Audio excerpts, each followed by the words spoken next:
Yurtimiz oliy ta'lim muassasalarining nufuzli xalqaro reytinglar ro'yxatiga kirishi shunchaki statistik muvaffaqiyat emas, balki bu yillar davomidagi mehnatlar, ortga qaytmas islohotlarning e'tirofidir.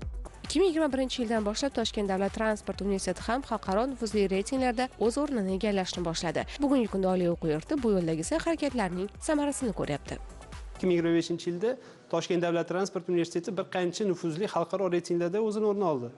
Jumladan QS dunyo universitetlar reytingida bu yil birinchi marta indekslandik. Bu ham bo'lsa 1200-1400 o'rinlar orasida va bu Toshkent davlat transport universiteti uchun juda uzoq kutilgan yaxshi natija bo'ldi. Qolaversa, dekabr oyiga kelib Osiyo reytingida indekslandik.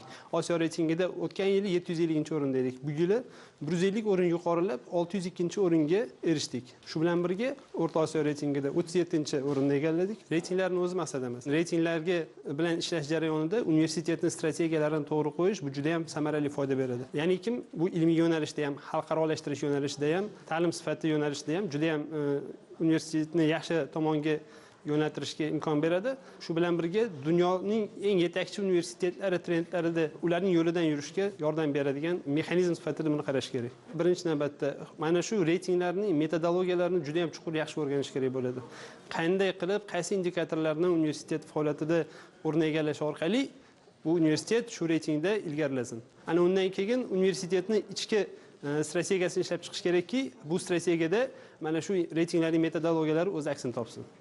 Va asta-sekinlik bilan bu tez bo'ladigan ish emas, uzoq yillar davomida 2 yil, 3 yil, 4 yil, balki undan ham ko'p, albatta ishlangandan keyin natijaga erishiladi. QS dunyo reytingida qatnashish uchun avvalo Osiyo reytingida bir marta indekslanish kerak bo'ladi. Osiyo reytingida indekslash jarayonida albatta O'rta Osiyodagi, nafaqat O'rta Osiyodagi, balki butun Osiyodagi, bu bilasizmi, Sharqiy Osiyodagi rivojlangan davlatlar, Koreya, Janubiy Koreya, Yaponiya, Malayziya, Singapur, Xitoy va hokazo juda ham ko'p universitetlar bor, ularning juda ham yaxshi universitetlar. Ana ular bilan birga hamkorlikda ishlashga to'g'ri keladi. Ilmiy ishlar qilish kerak, maqolalar qilish kerak, Scopus ma'lumotlar bazasi bor. Ana u yerda chiqadigan jurnallarda maqolalar yozish kerak va universitet olimlari oxirgi 3 yildirki har yili eng kamida 400 ta maqola shu bazalarda chop etib bormoqdalar.